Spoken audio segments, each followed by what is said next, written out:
2장입니다. 에덴의 기쁨. 네, 에덴에서의 아담의 죄짓기 전의 삶이 기뻤을까요? 슬펐을까요? 아리까리? 기뻤어요? 네, 에덴의 기쁨은 어떤 기쁨이었을까요? 또 상실된 에덴의 기쁨을 우리는 언제 또 완벽하게 회복할 수 있을까요? 기대하며 또 이렇게 말씀 속으로 같이 한번 들어가 보도록 하겠습니다. 네, 영국의 그 작가인 버나드 쇼가 이런 말을 했습니다. 하나님을 만나기 가장 적합한 장소는 정원이다 라는 말을 했습니다. 네, 뭐 여러 가지 의미가 있겠지만 잘 가꿔진 정원을 우리는 가끔 거닐면서 참 누군가 수고했다, 참 누군가 애썼다, 이렇게 멋진 정원. 그러나 인간이 만든 정원보다 더 멋진 하나님의 위대한 작품이 있죠. 어찌됐든 이 땅에도 많은 사람들이 수고하고 애써서 만든 아름다운 정원이 있습니다. 저희 가보셨나요? 가든스 바이 더 베이. 네, 저희가 어디냐면 싱가포르입니다. 싱가포르는 이렇게 섬나라잖아요.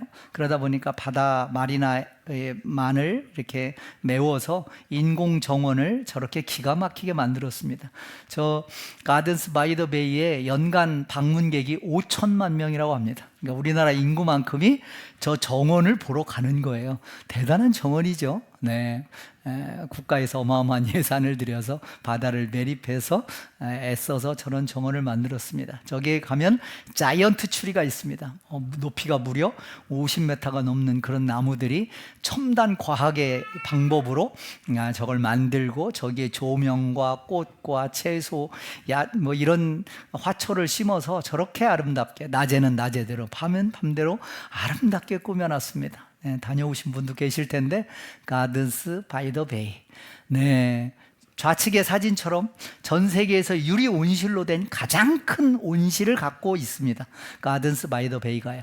네, 오른쪽 사진에 보면 네, 수십 미터 되는 그 화초의 폭포가, 그리고 거기를 걸어서 이렇게 둘레둘레해서 내려오면서 저걸 만끽할 수 있는 저런 정원이 만들어져 있습니다. 네. 그 정원과는 조금 다른 정원이 있습니다. 보기에도 어떻습니까? 거의 에덴 동산의 느낌만큼이나 아름답지 않나요? 네, 부차드 가든이라고 캐나다의 밴쿠버 섬에 있습니다. 부차드라는 여사가 채석장, 다 이미 수명이 끝난 채석장을 저렇게 평생 아름다운 정원으로 만들었습니다. 네, 너무너무 아름답죠? 너무너무 아름답습니다. 네, 이런 정원들도 아름답지만 꼭 가보고 싶은 정원 중에 하나가 모네의 정원입니다. 파리에서 1시간 반 정도 거리에 있다고 하는데 네, 저도 아직 파리를 못 가봐서 언젠가는 모네의 정원에 좀 가보고 싶다라는 꿈이 있습니다. 네, 모네는 여러분이 잘 아시다시피 인상주의 화가입니다. 네, 인상주의 시대를 연 사람이 바로 모네죠. 모네입니다. 네, 특히 빛의 작가라고 알려져 있습니다. 네, 빛이 비추인 저 모네가 직접 설계하고 만든 정원이에요. 저기다 땅을 파서 호수를 만들고 거기에 꽃을 심고 화초를, 그리고 시시각각 변하는 물에 비춰진 구름의 모습, 꽃의 모습, 그것을 아침, 점심, 저녁 그 빛에 따라서 다양한 모습을 순간순간 포착을 해서 아주 예쁜 멋진 그림을 그렸습니다. 네, 좌측에 있는 푸른색 창틀이 있는 집이 모네가 직접 살던 집입니다. 모네의 후반부 한 45년여 인생을 저 집에서 살았습니다. 저 집에서 살았어요. 그리고 그곳에서 굉장히 많은 작품을 그렸습니다. 모네는 어떤 한 작품을 딱 그리면 그걸 반복해서 그렸습니다. 그런데 전혀 다 다른 그림입니다. 네, 빛에 따라서 시기에 따라서 참 다른 그림을 그렸어요. 네, 저 정원에서 그린 멋진 그림이 많이 있죠. 네, 가장 대표적인 작품이 수련이라는 작품입니다. 네, 저 수련이라는 작품은요, 무려 한 250편 정도의 작품이 있습니다. 모네 작품 중에. 그러니까 자기가 가꾼 그 정원에다가 그 수련을 심고 그걸 아침에 햇빛이 비칠 때, 그늘이 졌을 때 황혼역해 어떻게 각각 달라지는지를 그 빛의 다름에 따라서 그걸 딱 순간순간 포착을 해서 그림으로 그렸어요. 여러분 어떻습니까? 저 모네의 수련 그림이. 네, 저기 연꽃하고는 조금 다릅니다. 연꽃은 수면 위로 부쭉부쭉 올라오죠. 근데 수련은 그냥 물 위에 살짝 떠 있습니다. 모든 꽃과 잎이. 그래서 모네는 수련을 참 좋아했습니다. 그래서 많은 종류의 수련을 저 연못에 이렇게 직접 심고 가꾸고 이렇게 했습니다. 네, 모네의 정원, 저게 지베르니라는 곳에 있는 정원입니다. 저는 수련만 그린 건 아니죠. 여인도 많이 그렸습니다. 여인도 많이 그렸습니다. 네,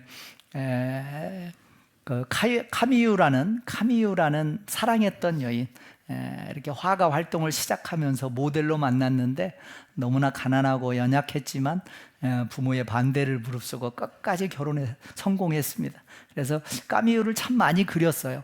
그래서 모네의 작품 중에 여인이 많이 등장하는데 여인이 여러 명 등장하는 그런 그림에도 다 까미유입니다. 까미유가 이 옷 입고 이렇게 포즈 취하고 저 옷 입고 저렇게 포즈 취하고 이렇게 해가지고 까미유를 많이 그렸습니다. 저 사진 그림 속에 있는 게 까미유와 사랑하는 아들 장이라는 아들을 그린 그림입니다. 우산을 쓴 여인 그림인데, 네, 저 까미유가 32살에 죽습니다. 사랑하는 아내가 얼마나 그 모네가 사랑했던 여인인지, 여인이 죽어서 지금 장례를 치르기 직전인데 그 죽은 까미유 아내의 모습을 그는 화폭에 담습니다. 그래서 친구들이 너 미쳤냐고 라고 하는 소리를 들을 정도로, 네, 그래서 그토록 사랑했던 여인이 까미유입니다. 나중에 앨리스라는 다른 여인과 인생 후반부에 이렇게 결혼했지만 까미유가 늘 마음에 있었던 것 같습니다. 그 이후에 까미유가 죽고 난 다음에 그린 우산을 쓴 여인의 모습은 얼굴이 알아볼 수가 없습니다. 얼굴을 차마 그리지 못했던 모네의 마음을 읽을 수 있는 그런 모네의 작품이 아닌가라고 생각이 됩니다. 네, 이야기가 많이 빗나갔는데 모네의 정원, 네, 기회가 되시면 꼭 프랑스에 가셨을 때 모네의 정원을 들려보는 것도 좋을 것 같습니다.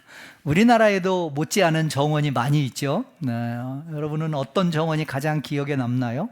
네, 우리나라에서 정원을 만들고 국가 정원으로 선포한 제1호 국가 정원이 순천만 국가 정원입니다. 네, 저렇게 생겼습니다. 네, 다녀오신 분들도 계실 거예요. 네, 정원 박람회를 한 10여 년 전에 했던 것 기억이 납니다. 그때 저희도 뭐 이렇게 저 밑에 쪽에 근무를 해서 한번 갔다 왔던 기억이 있습니다. 순천만 국가 정원 참 아름답죠.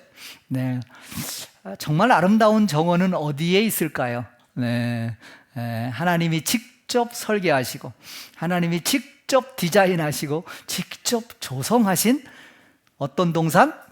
에덴 동산. 네, 에덴 동산이 있습니다. 에덴 동산.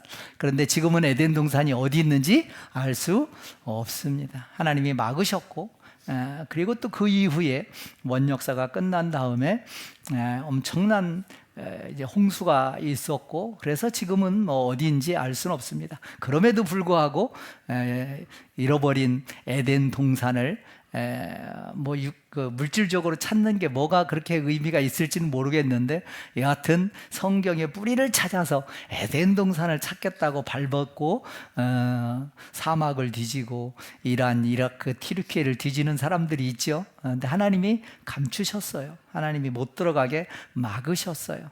네, 진짜 에덴 동산은 이제 뭐 그곳이 아니라 네, 하나님께서 새롭게 또 조성을 하고 계시니까요, 하셨으니까요.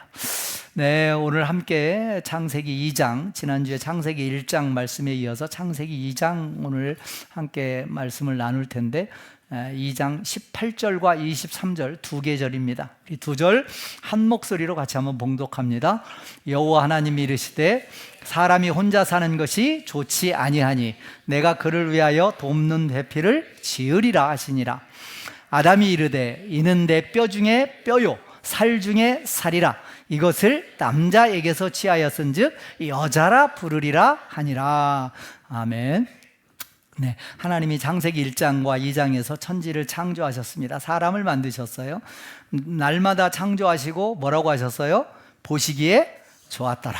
보시기에 좋았더라. 마지막 날은 보시기에 심히 좋았더라. 다 좋았더라, 좋았더라 하셨는데 좋지 아니하다라는 표현이 딱 한 번 등장합니다. 네, 바로 창세기 2장 18절에 등장하죠. 뭐가 좋지 않다고 보셨어요? 혼자 사는 것이 좋지 아니하다라고 했습니다. 네, 혼자 사는 것이. 여러분 혹시 혼자 살려고 작정한 사람은 없으시죠? 네, 혼자 사는 것이 좋지 아니하다. 네, 하나님이 그렇게 보셨습니다. 그렇게 보셨어요. 하나님의 마음이 그렇습니다. 네, 함께 사시는 저와 여러분 되길 간절히 소원합니다. 네, 함께 사는 겁니다. 네, 시대가 변하고 또 상황이 달라지고 또 참 결혼하기도 어렵고 이런 시대적 상황이긴 하지만 네, 우리는 하나님의 질서와 하나님의 마음에 합한 또 세상을 우리 함께 만들어가고 애쓰는 것이 필요하지 않을까. 그래서 우리 젊은이들이 마음껏 결혼하고 또 살 수 있는 그런 환경을 만들어 나가는 것이 어쩌면 또 우리 모두의 책임일 수도 있지 않을까라는 생각을 해봅니다. 네, 어찌됐든 그래서 돕는 배필을 지으리라. 하나님이 그렇게 마음 먹으시고 아담을 위해서 또 하와를 창조하시죠. 그래서 창조한 다음에 저 그림에서와 같이 시스티나 천정에 걸려있던 그 천지 창조의 그림처럼 저 하와를 창조하는 그림인데, 네, 그래서 하와를 하나님께서 창조하시고 아담에게로 딱 데려가서 보여주니까 아담이 고백합니다. 이는 내 뼈 중에 뼈요, 살 중에 살이라. 네, 여러분 이보다 이 세상에 더 아름다운 사랑의 고백이 있을 수 있을까요? 네, 이런 고백을 하시는 저와 여러분 되길 바랍니다. 네, 옆에 있는 분들에게 한번 고백을 한번 해보셔요. 또 배우자가 아니면 또 곤란하긴 하지만 자기 배우자를 한번 찾아서 또 없다면 자기 마음속에 당신은 내 뼈 중에 뼈요, 살 중에 살입니다.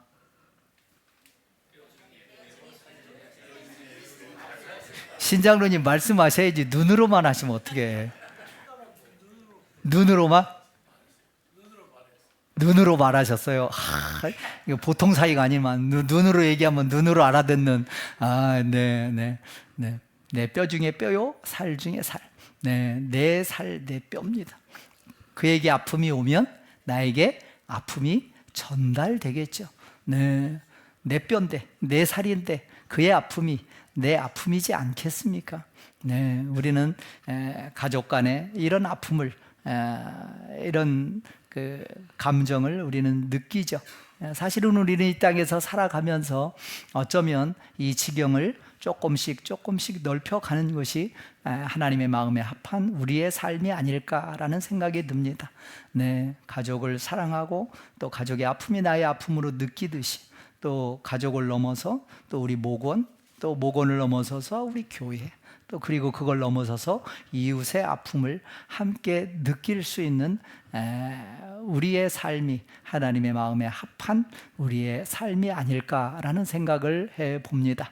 네, 남자를 히브리어로 이쉬라고 합니다. 이쉬. 네, 이씨 많이 들었죠? 네, 싸울 때 이씨 이렇게 이런 이씨가 아닙니다. 네, 이런 이씨가 아니고 그래서 우리 이씨 햇세나 기억나죠? 이씨 햇세나, 햇세나의 사람. 네, 햇세나는 하나님의 놀라운 은혜의 성품을 햇세나라고 표현하는데 사람에게도 이런 햇세나의 마음이 있을 수 있다. 하나님은 그걸 원하신다. 그래서 햇세나의 사람, 이씨 햇세나, 남자인데 그냥 사람을 통칭해서 이씨를 라고도 합니다. 어찌됐든 남자를 이씨, 그 다음에 여자를 이샤라고 합니다. 이샤. 네, 남자와 여자. 그런데 성경에서요, 남자 이씨, 여성, 여자 이샤. 이게요, 남편, 아내의 단어로도 동일하게 쓰입니다. 네, 남편과 아내. 하나님 보실 때 둘이 아름답게 둘이 연합하여 합하여 한 가정을 이루는 것이 하나님 보시기에 굉장히 합당한 거고, 하나님 보실 때 굉장히 아름다운 거고, 하나님이 원하시는 바입니다. 네, 전 세계적으로 우리나라도 최근에 동성애 문제로 조금 시끄럽습니다. 이걸 법적으로까지 법제화하려고 하는 일부의 움직임이 있습니다. 기독교에서는 분명히 단언코 반대합니다. 반대의 목소리를 내고 있죠.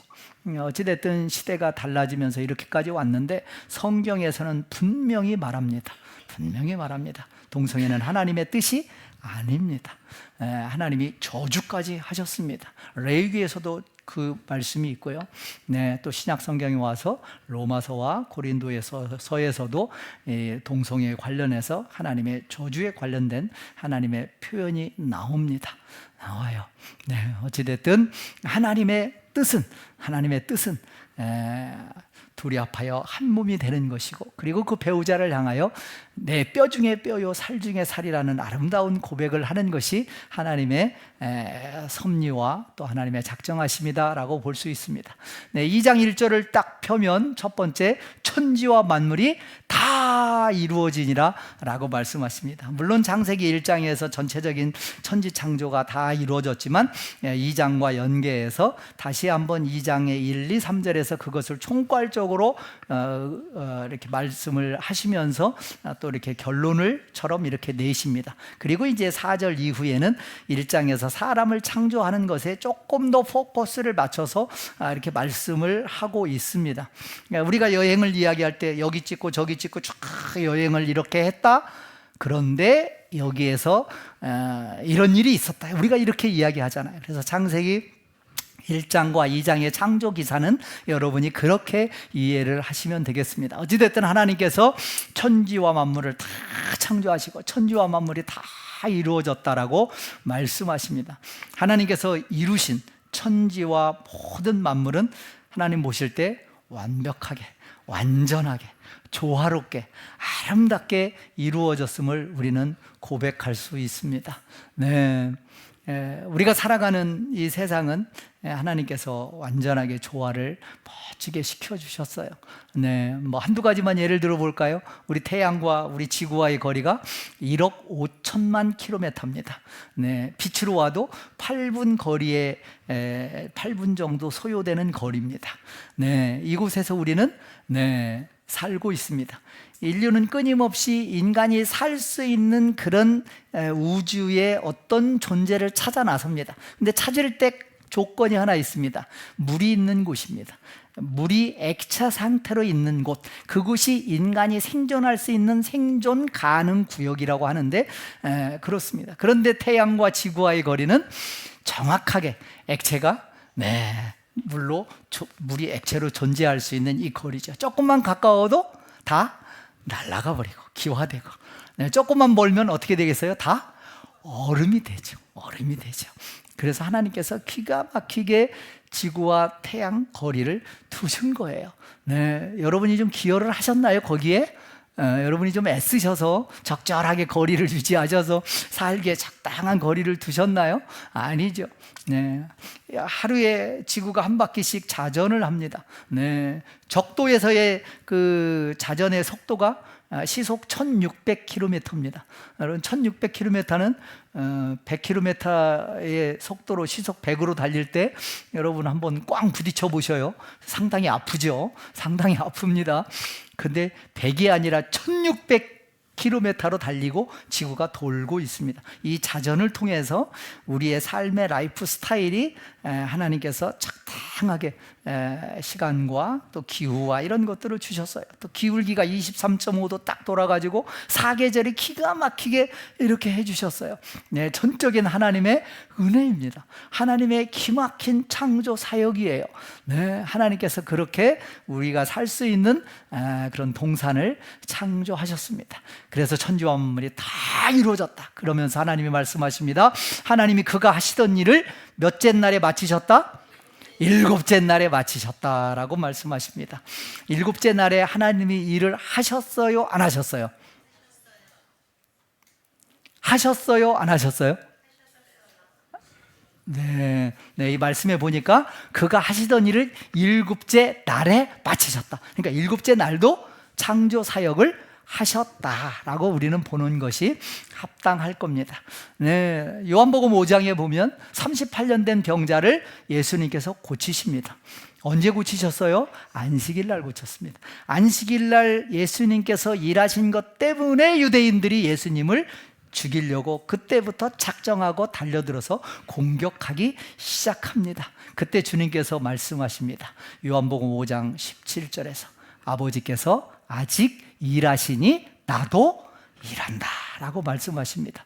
네, 하나님은 계속 일하십니다. 계속 일하시는 거예요. 그런데 일곱째 날에 마치시고 그가 하던 일을 마치고 그 일곱째 날에 안식하셨다라는 의미는 누구를 위해서 안식하셨을까요? 하나님은 피곤치 않으신 분입니다. 하나님은 뭐 일하다가 지치시는 분이 아니에요. 하나님은 누구를 위해서 안식하셨어요?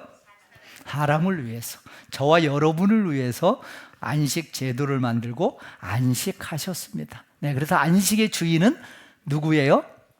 사람입니다.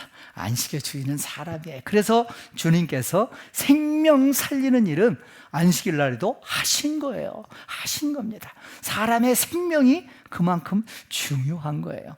네, 중요한 겁니다. 그래서 안식의 주인은 사람이다라고.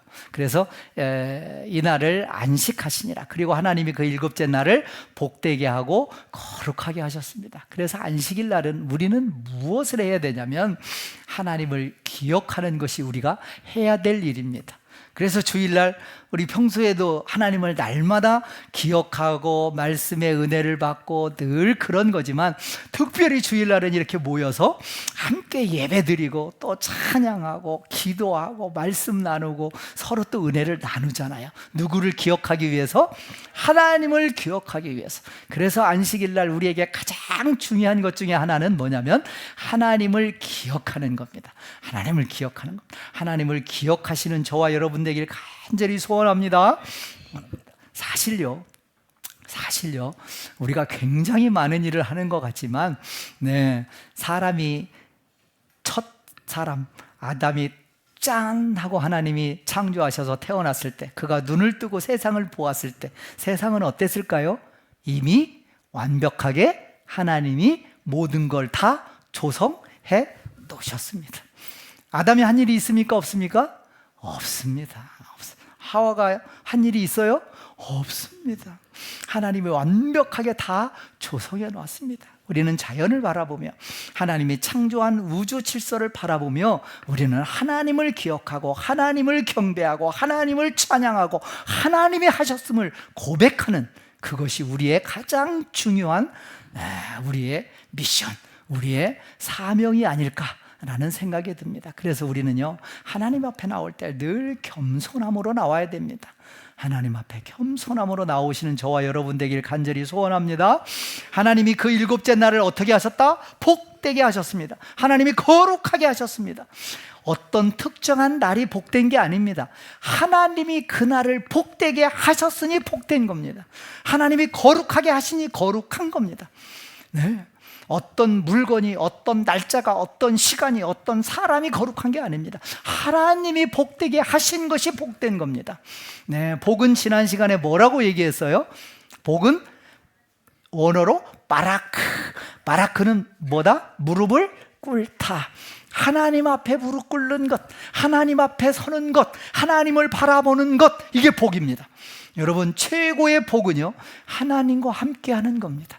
하나님을 바라보는 거예요. 하나님을 찬양하고 경배하는 것이 저와 여러분에게 주어진 최고의 복인 줄 믿으시기 바랍니다. 다른 거죠, 다 무차적인 겁니다.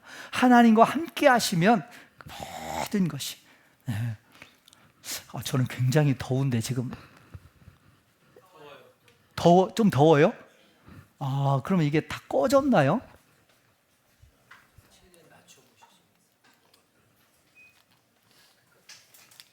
아까 전기가 나가면서 켜져 있어요. 네. 켜져 있어요. 네. 재킷을 제가 벗고 해도 되겠죠? 너무 더워가지고 제가. 네.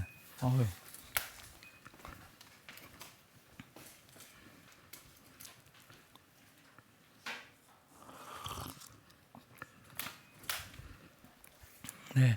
저만 더운 줄 알았더니 여기 좀 더우셨구나. 네. 저는 또 여러분들 수진 여기 앉아 계신 분들한테 딱 온도가 맞게 돼 있어서 나만 덥나 하고 막 지금 계속 고민하다가 너무 더워갖고 말씀을 드렸는데 아까 이게 뭔가 이렇게 하면서 이게 작동이 잠깐 멈췄던 것 같아. 네. 복은 하나님이 나와 함께 하시는 것이 가장 큰 복이다. 네, 하나님과 늘 동행하시는 저와 여러분의 생이 되기를 간절히 소원합니다. 네, 그 일곱째 날을 하나님께서 복되게 하시고요, 또 거룩하게 하셨습니다. 거룩은요, 구별된 겁니다. 다른 거예요. 다른 겁니다. 네, 우리는 세상 사람과 다른 삶을 살아가야 됩니다. 우리의 주권은요, 세상 사람들은 다 얘기합니다. 내가 나의 주인이다라고 말합니다. 이 세상의 학문과 이 세상의 철학과 이 세상의 사조는요, 인본주의입니다. 네, 지금은 철저하게 인본주의입니다. 인본주의의 핵심이 뭐예요? 내가 주인이라는 겁니다. 물론 개인이 존중받아야 되고 인간이 존중받아야 됩니다. 그러나 나의 주권은 나에게 있는 것이 아니라 하나님께 있다라는 우리는 그리스도인들은 고백할 때 하나님이 복되게 하십니다. 하나님이 그 인생을 기뻐하시고요. 네, 하나님 앞에 나의 주권은 나에게 있는 것이 아니라 하나님께 있습니다라고 고백하시는 저와 여러분 되시길 바랍니다. 특별히 우리 청년들, 우리 젊은 친구들, 네, 주님께 나의 주권이 있음을 고백하고 주님과 동행하며 주님께 의뢰하고 묻고 답을 받는 그런 우리 청년들의 인생이 된다면 우리 청년들의 인생이 달라질 줄 믿습니다. 하나님께서 책임져 주십니다. 전적인 믿음과 신뢰를 가지고 하나님께 맡겨보셔요. 네, 내가 책임지고 했을 때보다 훨씬 나은 결과를 얻을 수 있으리라 확신합니다. 나의 욕심을 비우고요, 내 마음 가운데 나의 삶 가운데 하나님의 말씀으로 가득 채우는 것이 거룩입니다. 네, 세상적인 물질과 명예와 권세를 쫓는 것이 아니라 하나님을 바라보는 것이 거룩입니다. 네, 하나님이 복되게, 하나님이 거룩하게 저와 여러분을 그렇게 하신 줄 믿고 믿음으로 고백하며 나아가시는 저와 여러분 되시길 간절히 소원합니다. 네, 하나님이 에덴 동산을 만드셨어요. 네, 2장 8절에 보니까 여호와 하나님이 동방의 에덴의 동산을 창설하시고, 네, 이 말 때문에 동방의 에덴, 그래서 네, 이스라엘 가나안 지역의 어딘가에 모세가 창세기를 기록했을 때 동쪽이니까 동쪽 어딘가에 에덴 동산이 있을 것이다라고 생각을 하고 지금 많은 사람들이 추적을 하고 있습니다. 어찌됐든 동방의 에덴의 동산을 창설하셨습니다. 그런데 이 에덴이라는 뜻이요, 네, 에덴이 기쁨, 즐거움, 환희라는 뜻입니다. 그러니까 하나님은 에덴 동산을 창설하시고 거기에 아담과 하와를 딱 데려다 놓으시면서 생활하도록 하시면서 하나님이 원하시는 삶은 기쁨의 삶, 즐거움의 삶이었습니다. 하나님은 저와 여러분이 인상 빡빡 쓰면서 사는 삶을 원하실까요? 아닙니다. 저와 여러분이 정말 기쁨 가운데 즐거워하는 것이 하나님의 소원입니다. 하나님의 창조의 목적이에요. 창조의 질서에 합당한 삶입니다. 여러분, 하나님 앞에서 한번 창조의 목적에 부합된 표정을 한번 지어보셔요. 지금 짓는 표정 말고 조금 네,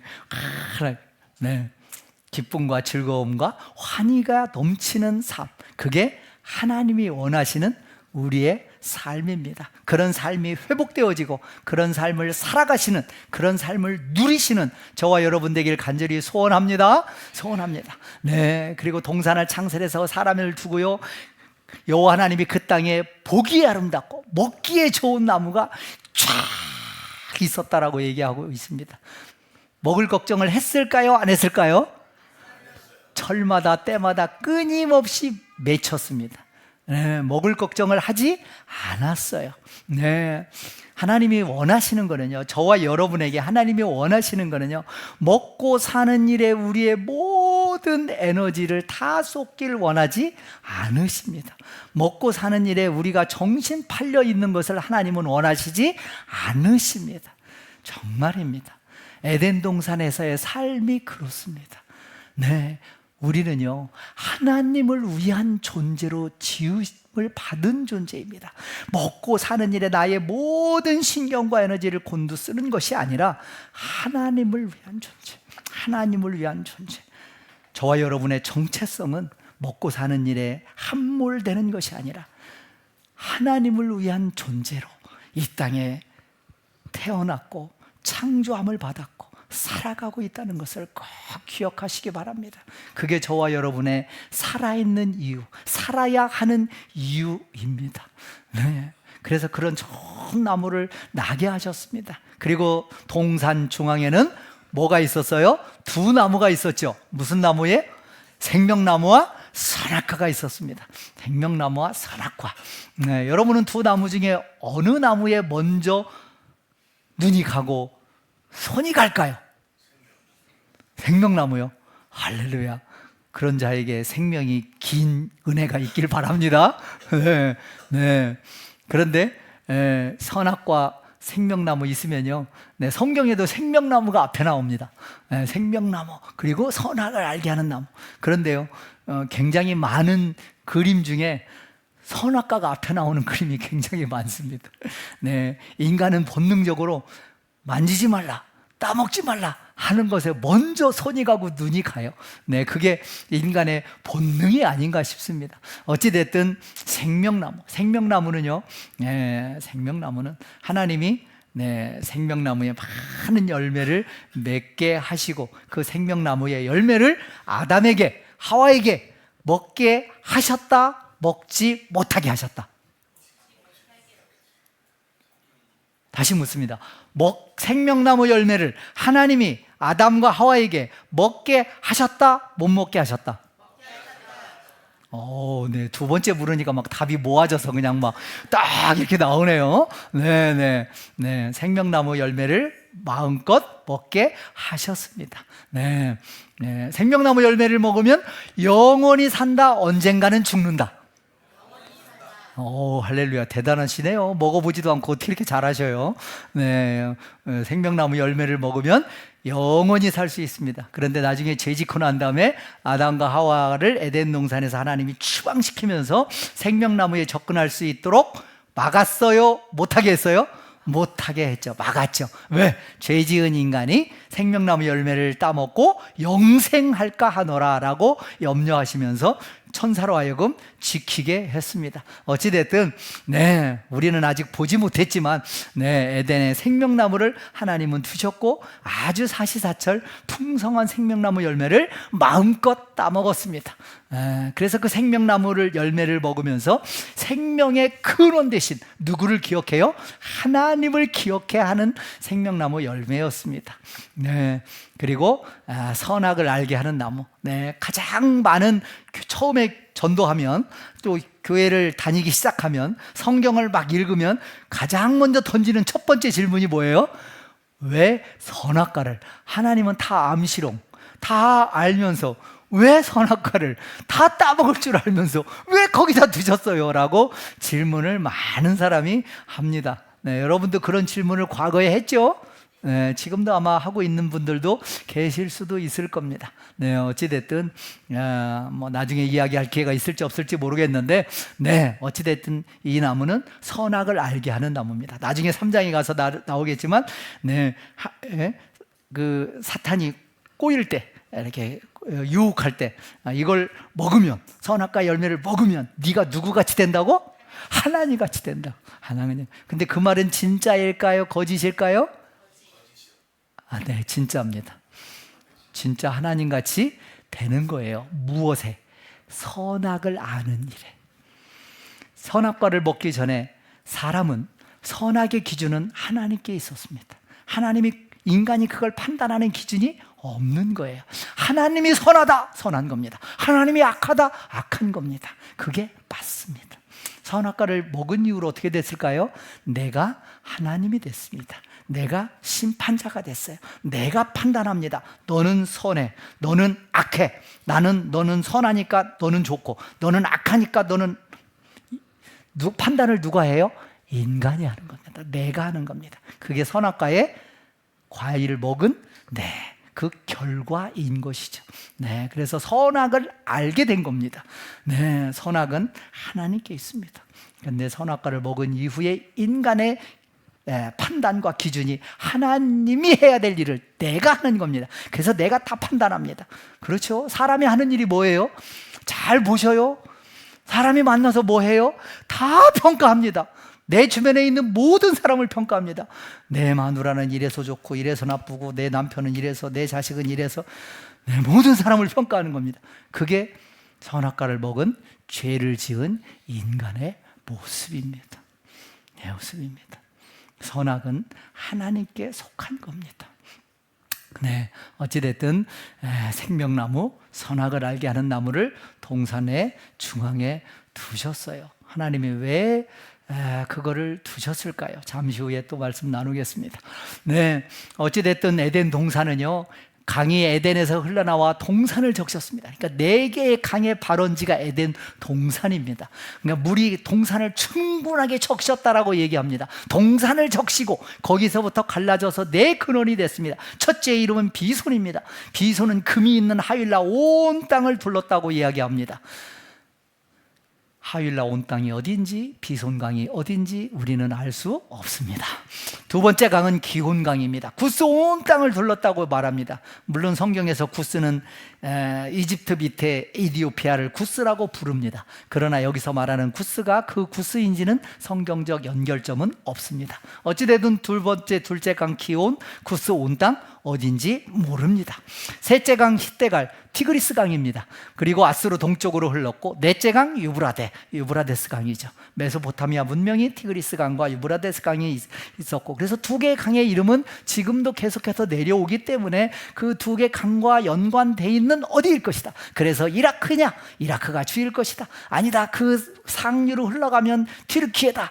아싸라산 어디 근처다. 그러면 뭐 이란과도 연계되어 있다. 뭐 이렇게 해가지고 이란이냐, 이라크냐, 티르키냐, 아니면 하윌라 온 땅이 사우디아라비아 저 밑에니까 그쪽이다, 어디다라는 수많은 설이 있지만 하나님은 어찌됐든 에덴 동산의 문을 닫으셨습니다. 닫으셨어요. 네, 어찌됐든 에덴 동산은 이렇게 4개의 강이 발원지면서 온 동산을 다 이렇게 적셨습니다. 그리고 에덴 동산의 울타리가 쳐져 있는 건 아니지만 어찌됐든 그 울타리를 넘어서 사방으로 4개의 강이 흘러갔습니다. 네, 저와 여러분의 삶은 하나님과 함께하는 예수 그리스도를 만남으로 하나님의 자녀가 된 저와 여러분의 삶은 에덴 동산에서의 삶이어야 합니다. 에덴 동산에서의 저와 여러분의 풍족한, 영적으로 풍족한 삶은 이제 우리의 지경을 흘러 넘쳐야 합니다. 우리의 가정을 넘어서, 우리의 교회를 넘어서, 우리의 일터를 넘어서, 요 4개의 강이 사방으로 흘러서 온 땅을 휘둘러 적셨던 것처럼 저와 여러분의 은혜의 하나님과 동행하는 삶의 은혜가 우리는 이제 흘러 넘쳐야 됩니다. 흘러 넘쳐야 돼요. 흘러 넘치시는 저와 여러분의 삶이 되시기를 간절히 소원합니다. 땅끝까지 이르러 복음을 증언하라 말씀하신 주님의 말씀을 우리는 기억해야 될 줄 믿습니다. 네, 그리고 이제 하나님이 아담과 언약을 맺습니다. 언약을 맺습니다. 여호와 하나님이 그 사람에게 명하여 동산 각종 나무의 열매는 내가 임의로 먹되, 임의로 먹다는 얘기는 마음껏 먹으란 얘기입니다. 마음껏 먹으란 얘기예요. 마음껏. 네, 마음껏 드시기 바랍니다. 1시가 되니까 이제 막 드실 시간이 가까워지니까 자, 우리 기지개 한번 쫙 펴봅시다. 자, 기지개 한번 손을 들어서 금방 끝납니다. 10분 이내에 끝내겠습니다. 10분 이내에 기지개를 펴옵니다.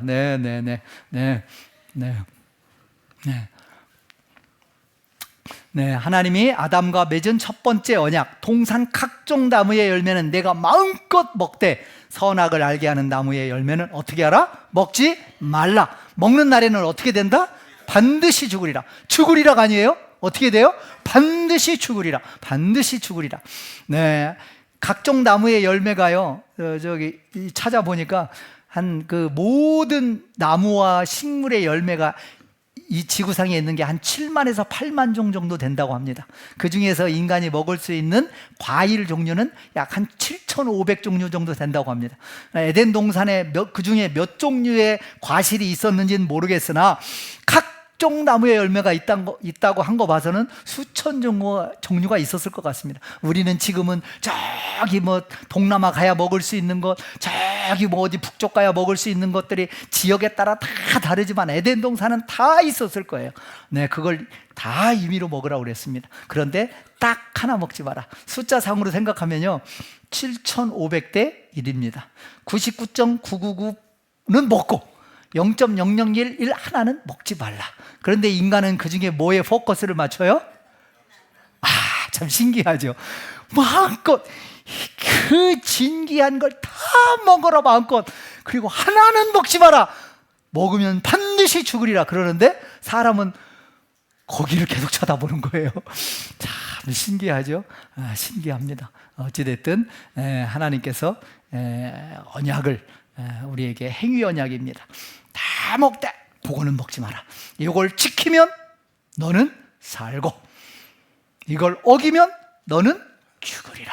그런데요, 신기한 거는요, 에덴 동산에 생명나무와 선악과를 어디에 두셨어요? 동산 중앙에, 아주 잘 보이는 곳에. 어디 갔다가 돌아오면 보여요. 한 바퀴 돌고 오면 또 보여요. 늘 보였습니다. 여러분, 생명과 죽음은요, 같이 있습니다. 하나님이 우리 앞에 생명과 죽음은 늘 같이 두셨습니다. 여러분은 무엇을 선택하겠습니까? 여러분, 생명의 길을 선택하시겠습니까? 죽음의 길을 선택하시겠습니까? 우리는 날마다 갈림길에 있습니다. 작은 갈림길이지만 예를 들어 볼까요? 네, 날이 더우니까 운동하기도 귀찮고 피곤하잖아요. 얼마나 더워요. 38도 막 9도 40도가 넘어가는데 나가서 운동한다는 거 쉽지 않습니다. 네, 그렇다고 집안에 계속 퍼져 있자니 별로 건강에 안 좋잖아요. 여러분은 어떤 걸 선택하시겠습니까? 귀찮고 힘들고 짜증나지만 그래도 밖에 나가서 오늘 한번 땀을 한번 흘리고 그리고 샤워 쫙 하고 그리고 음식을 먹으면 얼마나 좋아요. 생명의 길이 있습니다. 아니야, 너무 더워, 너무 추워, 너무 피곤해, 너무 힘들어, 계속 눕자 자자. 어떻게 되겠습니까? 죽음의 길인 거예요. 네, 우리 앞에는요, 생명의 길, 죽음의 길이 항상 같이 있습니다. 동산 중앙에 생명나무, 선악을 알게 하는 나무가 항상 같이 있었습니다.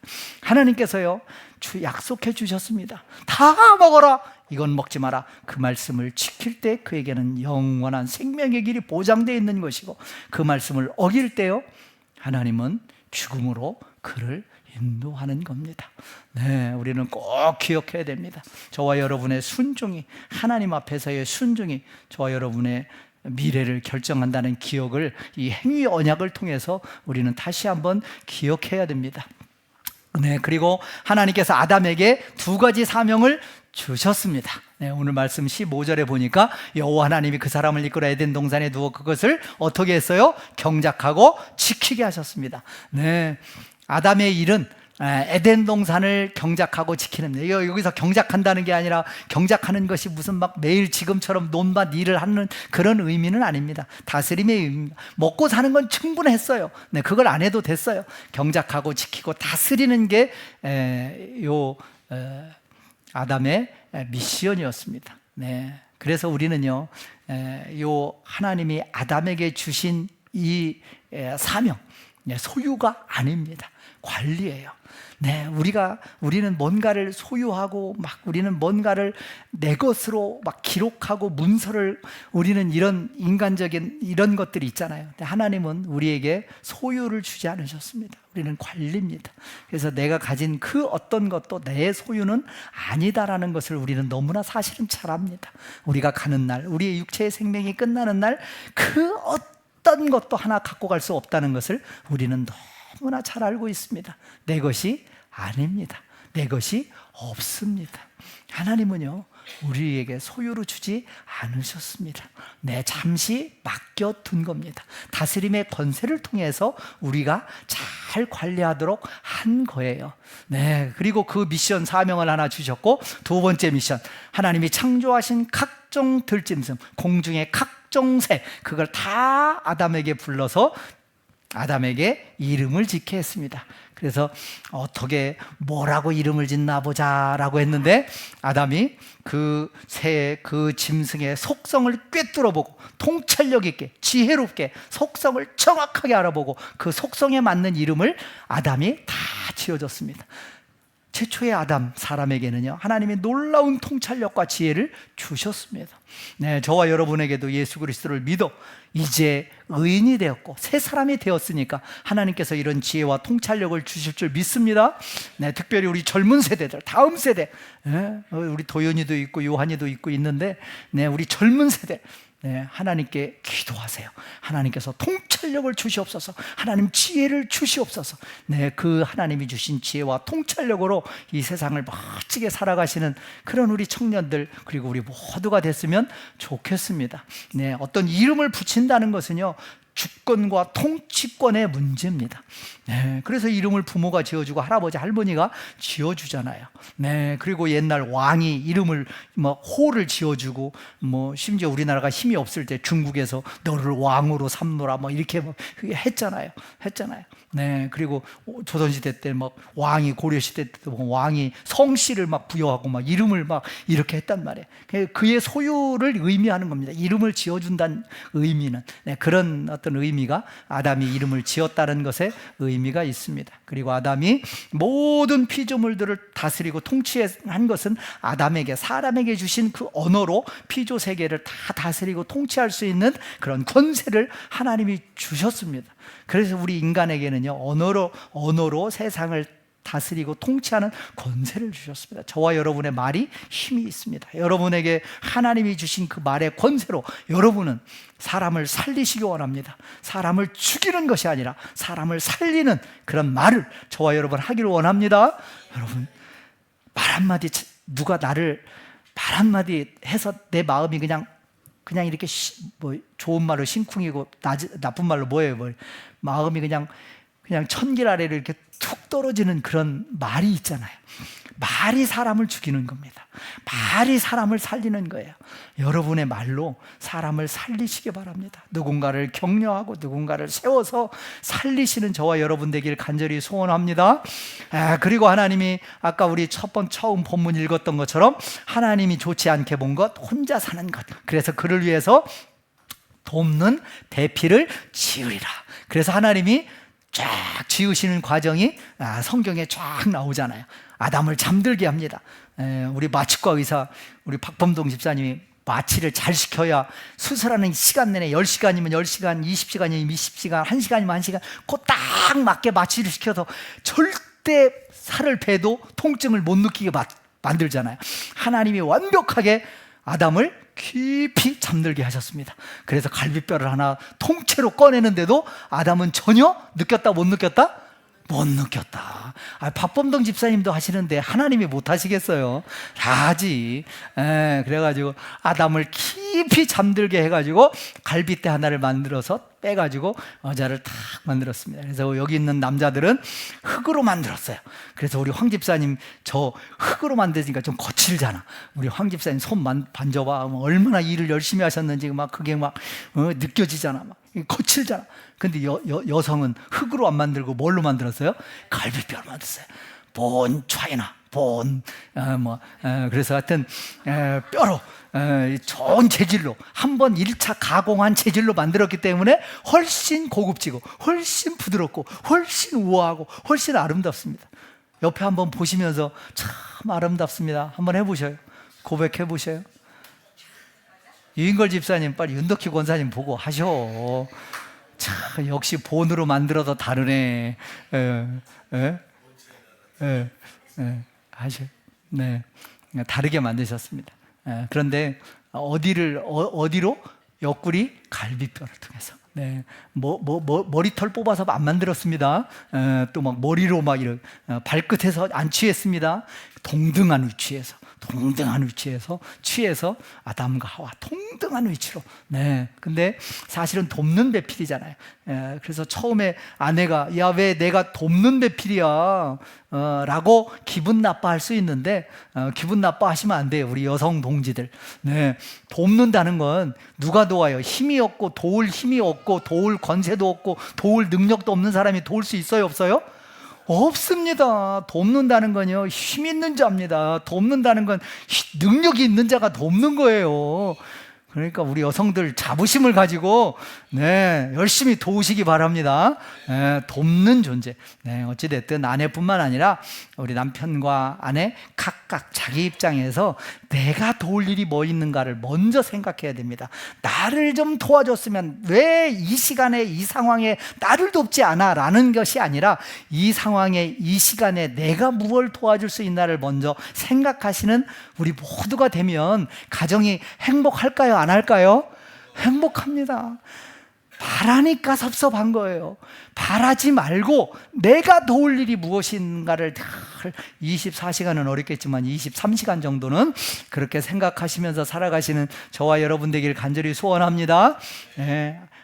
이브가 하와가 아담 옆구리에서 나왔듯이 우리 신약 성경에서는 예수님에게서 교회가 나왔습니다. 그래서 예수님께서 내 교회라고 말씀하셨어요. 그래서 사도 바울은요, 교회를 그런 표현으로 많이 했습니다. 그래서 교회와 우리 그리스도인과 교회와 예수님과의 관계는 아담과 하와의 관계입니다. 살 중에 사요, 뼈 중에 뼈. 그런 고백. 그러니까 주님이 얼마나 교회를 사랑하시는지 아시겠죠? 저 하와가 창조 벽화에 나와 있는 하와가 나오는 장면이 교회가 예수님으로부터 나오는 장면으로 영적으로 우리가 그렇게 바라보고 이해할 수 있습니다. 어떻게 할 것인가? 묵상 포인트 한 가지만 말씀드립니다. 우리는 에덴의 기쁨을 정확히 그 시대를 살아보지 않아서, 그 상황을 살아보지 않아서 모릅니다. 그러나 말씀을 통해서 죄짓기 전에 에덴 동산에서의 기쁨과 즐거움과 환희가 넘치는 삶이었다라는 것을 우리는 말씀을 통해서 알 수 있습니다. 그러나 죄로 말미암아 에덴 동산에서 추방되었습니다. 죄로 말미암아 하나님을 떠났습니다. 하나님이 보이지 않습니다. 하나님을 멀리 떠났습니다. 그러다가 예수 그리스도로 말미암아 다시 이거를 회복시켜 주셨습니다. 그러나 아직 완전하진 못합니다. 완전한 에덴 동산보다, 에덴 동산은 어떤 것의 모형인데 모형이 아닌 진짜 에덴 동산, 그것을 하나님은 성경의 마지막 성경 요한계시록 21장 22장 마지막 부분에다가 우리에게 살짝 보여주십니다. 창세기 1장과 2장이 죄가 없는 상태의 천지창조와 인간의 에덴 동산에서의 삶을 나타내고 있다면, 성경의 마지막 권인 요한계시록의 마지막 장 21장 22장은 바로 진짜 새하늘 새 땅, 진짜 새 예루살렘을 표현하고 있습니다. 21장 계시록 21장 1절 4절에 보니까 새 하늘과 새 땅, 새 예루살렘을 노래하고 있습니다. 거기는 하나님이 친히 그들과 함께 계시다. 물론 지금도 성령으로 하나님이 우리와 함께 계시지만 그때는 눈으로 보는 것 같이 저와 여러분이 피부로 느끼며 촉감으로 느끼면서 하나님의 임재, 하나님의 실존을 느낄 겁니다. 하나님이 함께 계셔서 모든 눈물을 그 눈에서 닦아주시니 다시는 사망이 없을 것이요, 애통이 없을 것이요, 곡하는 것이 없을 것이요, 아픈 것이 없을 것이다 라고 이야기하고 있습니다. 에덴 동산에서 추방하여 신락원의 삶을 살아가던 인류에게 다시 복락원의 인생이 예수 그리스도로 말미암아 펼쳐지기 시작했습니다. 그것이 계시록 22장에서 21장에서 우리에게 보여주고 있습니다. 그리고 계시록 22장 1절 5절에 보니까 수정같이 맑은 생명수의 강이 하나님의 보좌로부터, 어린 양 예수 그리스도의 보좌로부터 생명수의 강이 흘러 넘쳤다라고 이야기하고 있습니다. 그 생명수의 강이 흘러 넘쳐서 흘러서 어디까지? 강 좌우에 저 오른쪽 사진 그림처럼 강 좌우에 생명나무가 쫙 있는데 달마다 절기마다 각양각색의 생명나무 열매를 맺히는 모습을 계시록 22장에서 묘사하고 있습니다. 그 열매를 먹을 수 있고 그 잎사귀는 치료하는 잎사귀다 라고 말씀하고 계십니다. 그래서 그걸 통해서 다시는 햇빛과 등불이 필요 없는 곳, 저주와 밤이 없는 곳, 세세토록 그리스도와 함께 영원토록 왕노릇하리라 라고 이야기하고 있습니다. 우리에게 복락원의 세계를 계시록을 통해서 보여주셨습니다. 그 세계를 꿈꾸며 그 세계를 소망하며 살아가시는 저와 여러분 되기를 간절히 소원합니다. 그 생명나무에 접근하는 자를 계시록 2장 7절과 22장 14절에서 이야기하고 있습니다. 누가 생명나무에 접근할 수 있는가? 계시록 2장 7절에서 이기는 자가 생명나무에 접근할 수 있다고 말하고 있습니다. 저와 여러분은 이미 승리한 싸움을 싸우는 겁니다. 저와 여러분 이겼습니다. 누구 때문에요? 예수 그리스도 때문에. 예수 그리스도 이름으로 우리는 승리한 겁니다. 우리는 사탄과 싸워 악한 세력과 싸워 이길 수 없습니다. 우리 힘으로는 죽었다 깨나도 안 됩니다. 그러나 예수 힘으로, 예수 이름으로 우리는 나아갈 때 승리할 수 있습니다. 이기는 자에게는 생명나무에 접근할 수 있는 길이 열린 줄 믿습니다. 그리고 22장 14절에서는 각자의 옷을 그리스도의 피로 빠는 자가 생명나무에 접근할 수 있다라고 얘기하고 있습니다. 주님께서 십자가의 보혈을 흘리시면서 죽기까지 모든 물과 피를 다 쏟으셨습니다. 주님의 그 보혈의 피의 권세와 능력은 무궁무진합니다. 인류 전체를 한 명도 제외 없이 모두를 구원할 수 있는 그런 정도의 가치와 능력이 있습니다. 그러나 중요한 것은 그 예수님의 보혈의 피가 나와 상관이 있어야 되는 겁니다. 그 예수 그리스도의 보혈의 피로 나의 죄를, 나의 악함을, 나의 모든 잘못을 예수 그리스도의 피로 다 씻겨낼 때 나는 생명나무에 접근할 수 있음을 우리는 믿음으로 고백하며 나아가시는 저와 여러분 되시기를 간절히 소원합니다. 우리 함께 나눈 말씀 기억하며 기도하겠습니다. 하나님 앞에 기도로 나아가겠습니다. 하나님 감사합니다.